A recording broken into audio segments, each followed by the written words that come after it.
You're listening to the Greeks Gridiron. Now here's your host, Ethan Haristadoulou. Welcome back, everybody, to the Greeks Gridiron. I am Ethan Haristadoulou, and today, with another offensive rankings edition, we are diving through none other than the NFC East. As somehow, someway, the universe aligned itself to allow for the George Pickens trade by the Dallas Cowboys to happen just the day before I planned on doing this. I did AFC East on Monday, and my goal was basically I'll do the division of the East and the AFC, then the East and the NFC, and just kind of flip-flop back and forth as we go through the conferences here. So it just kind of worked itself out. So we'll, of course, talk that big trade and what it means for the Dallas Cowboys and where it puts them within the rankings of the NFC East offenses, in my opinion. But I invite you all to comment down below. Let me hear from you all, your thoughts, your opinions. How would you rank the NFC East offenses? Check out the AFC East one if you have not already. But fire away and let me hear from you. But without further ado, like I said, we are talking NFC East offensive power rankings here. So this is just these four teams, and it's just the offenses alone. We'll do defenses for the entire league once we wrap up the offensive side of the football. But starting in at number 4, and I'll be upfront about this one, I've kind of been decided about this for a while. It was not really one that I had to think too hard about. I definitely think they are a wild card team to surprise, but the New York Giants settling in at the number 4 spot here. I don't really know if I could do enough mental gymnastics to not put them at the number 4 spot, and a lot of it starts with just the quarterback room to begin with, putting it simply. Russell Wilson, Jameis Winston, Jackson Dart, of course, the new guys in the quarterback room. And the way I see it right now, is the quarterback room better than it was last year? Probably. I think I definitely need to emphasize probably. Do I think Russell Wilson's a better quarterback than Daniel Jones at this point in his career? Probably. Would I take Jameis Winston over Daniel Jones? I mean, maybe, I guess. I don't know. I'm kind of in the position of like either or. I feel indifferent about having either one or the other. It would not really matter to me. I feel like you're kind of in the same boat. I am, however, excited for Jackson Dart, but if I had to guess, Jackson Dart's New York Giants career probably does not start, best case scenario, until next season. Best case scenario. If you give him the entire year to sit and learn behind Russell Wilson and Jameis Winston, a quarterback that went number 1 overall in his draft class, and then a Super Bowl winning quarterback in Russell Wilson as well, I think that would be awesome for Jackson Dart. Realistically, depending on how things go, or a little more realistically, I guess I should say, there's a chance we see Jackson Dart during the midpoint of this season. However, if that's happening, that means that things are going south and things are not going well, and the team felt like they needed to pull Russell Wilson, and Jameis Winston didn't do enough to make them feel comfortable with him either, and that's where you go with the Jackson Dart situation. I think the ideal scenario for this offense is that it floats enough for this next year that you don't feel like you need to throw Jackson Dart in before he's ready. Whatever that time frame happens, it happens, but he needs time.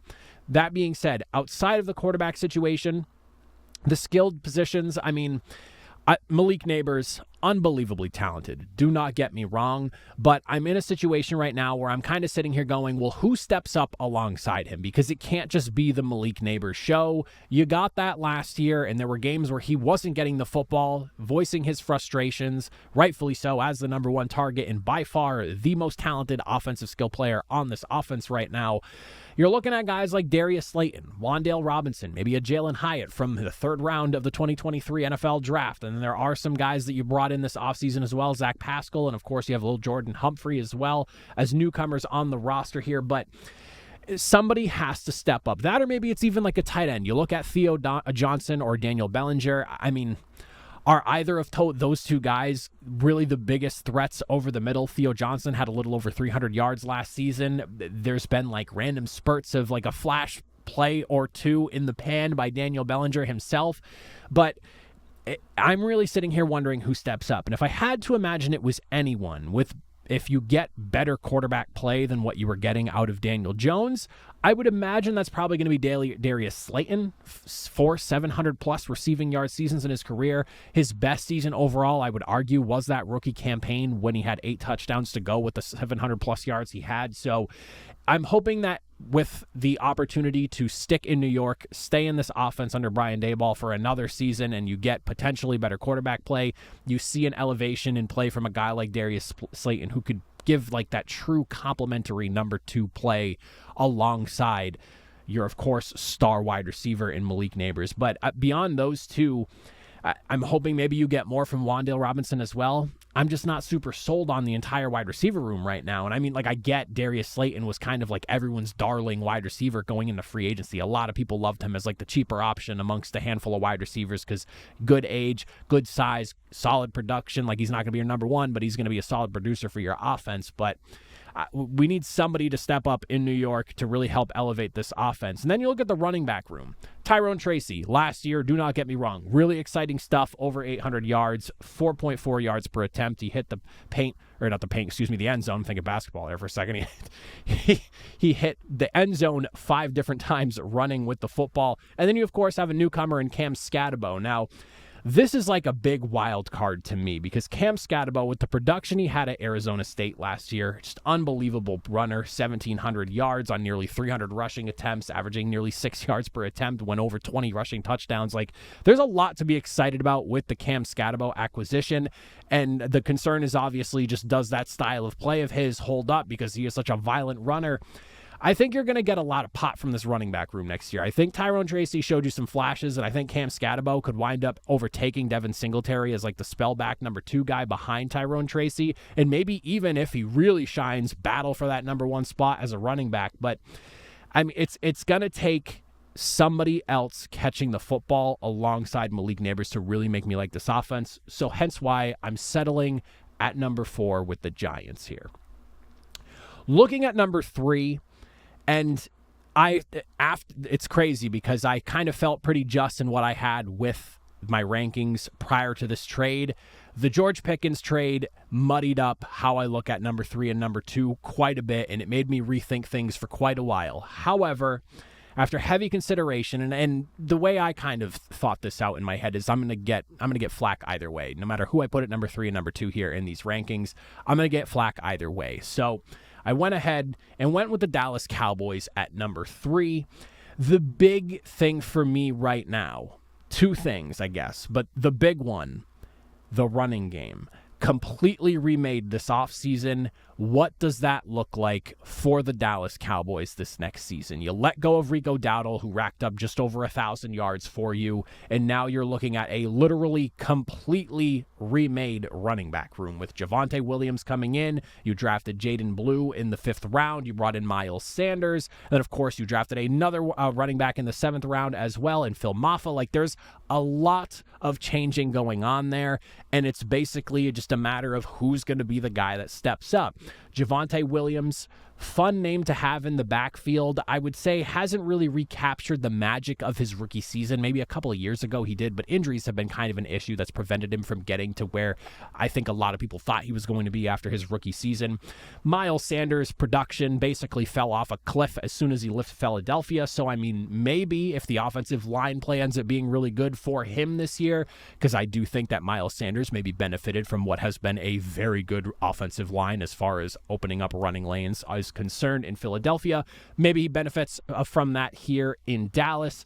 But it's just one of those things where you're staring at like a complete unknown as far as the running game looks like in Dallas, and it was not necessarily great last year beyond Rico Dowdle. Now, George Pickens, he does a lot for this offense. I think he opens up so much that you can do in the passing game, and that has me really excited. I think that's a phenomenal number 2 to have.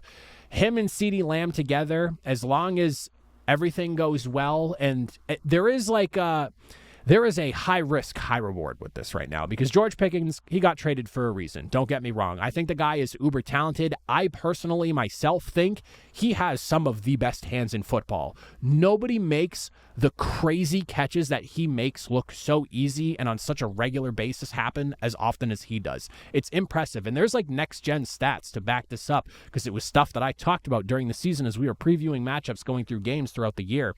he has some of the best hands in the NFL, and you're pairing him up with CeeDee Lamb now. Like, that is a devastating 1-2 punch at receiver.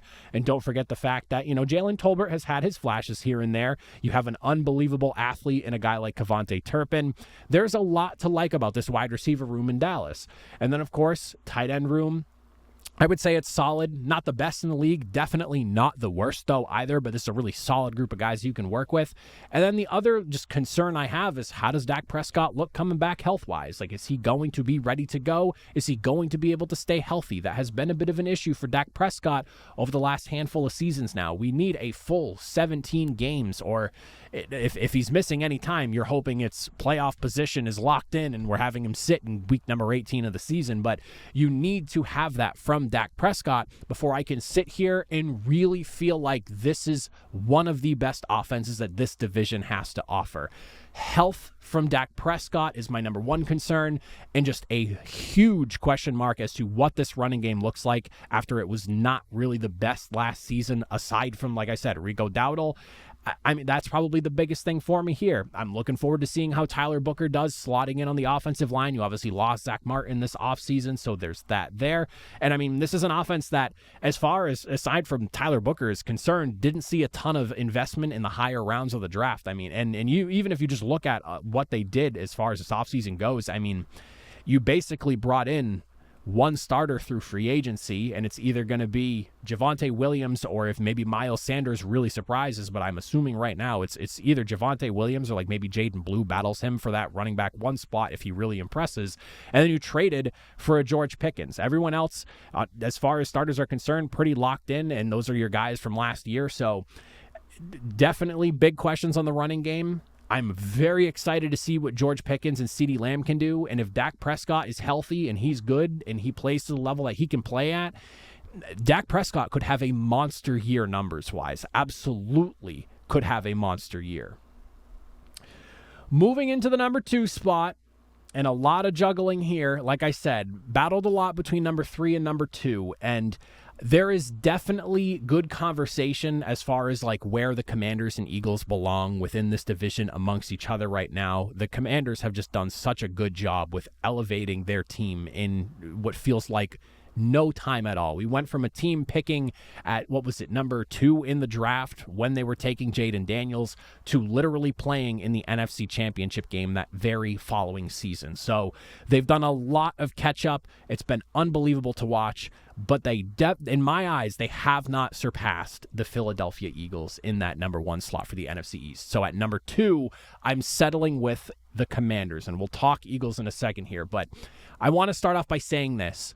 Do not get what I'm saying or where I'm putting them incorrectly, because I do really like, and I think that the Commanders are just on the cusp of potentially eclipsing what the Philadelphia Eagles do on offense. They rely so much on their running game over there in Philadelphia, whereas I do think the passing attack might be a little bit more consistent than what you get out of Philadelphia. So I really do like what they have brewing here, and it's not like a wide gap for me. Like, there is a strong argument that you're looking like 1A, 1B between these two teams right now, and the B is just going to be Washington in this case here, because the Eagles were ultimately Super Bowl champion. They have a little bit more of a proven track record with what they're doing right now. So that is kind of how I look at this division right now between those two teams. But I mean, Terry McLaurin, with the addition of Deebo Samuel, that is definitely a bit of a wild card kind of acquisition. It's something that we're going to have to wait and see and find out how it works itself out. Is he still the guy that can carry the load as far as being just a number 2 now at this point and maybe making plays out of the backfield for you? Like, what is the role going to be and how effective is Deebo Samuel going to be there? I love the addition of Laramie Tunsil and what you barely had to give up to get Laramie Tunsil at that. That is just a guy that immediately fortifies your left tackle spot. You do not have to worry about Jaden Daniels' blind spot now. Like, he is good to go, and I'm very excited for it. Sam Cosmi's a guy working back from injury, so that is something you're watching along the offensive line, and you're basically running it back with your running back room. Yes, you drafted somebody in the 7th round, but overall, Your running back room, you got Brian Robinson Jr., Austin Eckler, Jeremy McNichols, basically the same group that was there last year. And I almost forgot to mention, should not forget to, but of course, Josh Connerly as well, the addition there along the offensive line, that is definitely something worth looking at as well. Excited to see how he fares, the left tackle for the last couple of seasons for Oregon. How does he fare playing, I would assume, on the right side of the offensive line at right tackle maybe, if that's where he fits in, or maybe does he end up having to slide into guard potentially if Sam Cosmi can't get back in time? Like, what exactly does his role end up looking like in Washington, depending on what happens with Sam and how long his return time or his timetable looks as far as the return goes? Like, there is a few small things here and there, but like, it's a deep roster. The wide receiver room looks really good. I'm a big fan of it. I love that they kept Noah Brown in the fold here for this team as well. And when they were trying to basically decide who it was that they were keeping and who they were going to be letting go this offseason in the wide receiver room, you of course have Luke McCaffrey as well. There's a lot to be excited about here. And I mean, at this point, if you have like one glaring question in my mind about this Washington Commanders team,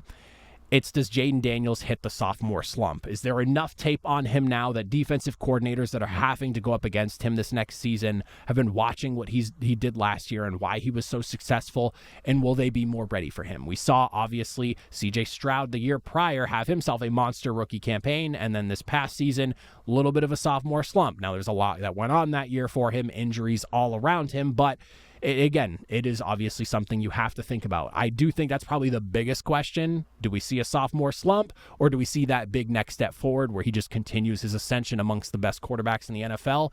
That's probably the biggest question here. That's not a bad question mark to have, because that's just something that you'll find the answer out sooner rather than later. It's not like we're worried about a big position or a gaping hole here or there along some space of the offense, whether it's the line or the wide receiver room or the running back room. Like, you feel good about everything. You're just asking, how does our year 2 quarterback look? Does he take that next step? Does he maybe take a step back? Like, where does he end up? That's not a bad place to be in, especially considering where Washington was just a little bit over a season and a half ago.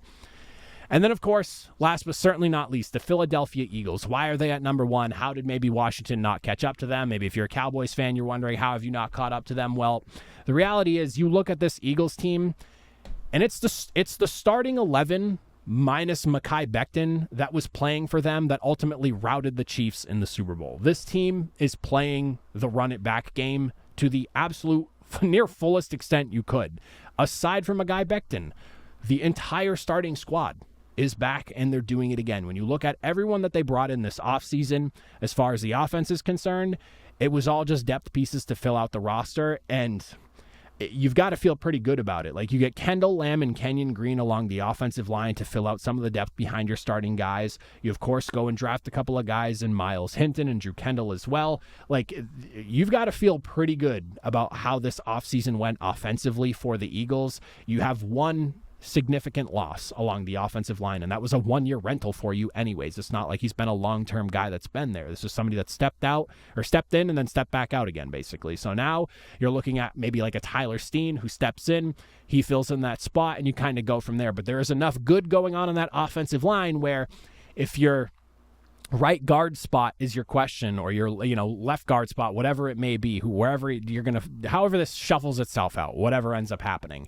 If you're looking at a guard spot on your offensive line as the one potential weakness, just because you don't know how it's going to get filled in, but the other 4 guys in your offensive line would basically be starting on any other offensive line in the NFL if they were over there, you're in a pretty good spot. You got all your skill guys. It's literally Devontae Smith, A.J. Brown show at the wide receiver spot, Dallas Goedert taking less money to stick around and wanting to stay in Philadelphia, the championship effect, the winning ways effect. Players are willing to take less to continue to compete at a high level and fight for championships. Your running back room, of course, still has Saquon Barkley, and you go and you bring in an A.J. Dillon as well, a nice power back to beat people up as Saquon Barkley starts to wear them down, and then once he comes in and does his work, you have Saquon to come in and maybe hit a home run. Like that's a very interesting combination of running backs in my eyes, and I don't really have much to worry about with Philadelphia. They showed what they are last year, and we all learned that they can win the football games, and not only that, but the Super Bowl at that, with their running style of play. Yes, is it going to be a little bit more obvious what they're doing in this season after you watched Saquon Barkley run for 2,000 yards in 16 games? Sure, absolutely. But are you able to stop it? We've been watching teams all offseason try to get the tush-push banned because that offensive line is so good at what they do right now, teams cannot stop what they're doing. I'm on the side of don't ban the tush-push. I'm on the side of maybe adjust the rules to let the defense maybe have a little bit more leverage on their end. But ultimately, this is a unit that, until they're stopped after what we saw last season, culminating with what we saw in the Super Bowl, I've got no reason to think this isn't the best team in the NFC East right now. So I'm sorry if you're a fan of anyone else within this division that disagrees. That's a stance I'm just not willing to budge on at this point. But feel free to let me know how wrong I am if you disagree. But that's going to be it for me for the NFC East. Let me know again in the comment section down below. Thoughts, opinions, takeaways. How would you rank it? Agreements, disagreements, all that, fire away. But as always, if you made it to the end, greatly appreciate it. I'll see you all next time. Have a good one.